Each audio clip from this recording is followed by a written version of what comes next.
بسم اللہ الرحمن الرحیم۔ حاضرین محترم، روزوں کے متعلق ہمارے مسائل جاری ہیں۔ آج کا سوال یہ ہے کہ کن صورتوں میں روزہ چھوڑا جا سکتا ہے۔ حاضرین محترم، اللہ رب العزت نے قرآن مجید فرقان حمید میں ارشاد فرمایا ہے کہ رمضان المبارک جس کو مل جائے وہ ان گنتی کو پورا کرے، یعنی رمضان المبارک کے روزوں کو مکمل کرے، 30 ہوں یا 29، ان روزوں کو رکھنا اس پر فرض ہے۔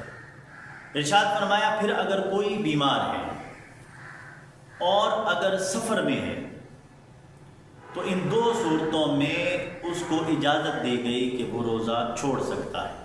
تو قرآن مجید فرقان حمید نے اس کو واضح طور پر احکام دے دیے، بتا دیا کہ کون سا شخص ہے جو روزہ چھوڑ سکتا ہے۔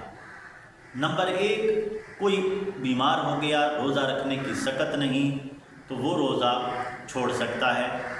نمبر 2، وہ شخص جو سفر میں ہے اور سفر کی وجہ سے وہ روزہ نہیں رکھ پا رہا تو روزہ چھوڑ سکتا ہے۔ ان 2 صورتوں میں روزہ چھوڑنے کی اجازت دی گئی ہے۔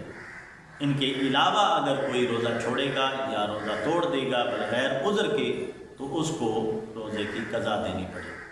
لیکن ہاں، اگر ان صورتوں میں روزہ چھوڑتا ہے تو جتنے روزے اس کے مس ہوں گے بیماری کی وجہ سے یا سفر کی وجہ سے، تو وہ بعد میں عید کے بعد ان روزوں کی گنتی کو پورا کرے گا۔ اللہ رب العزت کی بارگاہ میں دعا ہے اللہ رب العزت عمل کرنے کی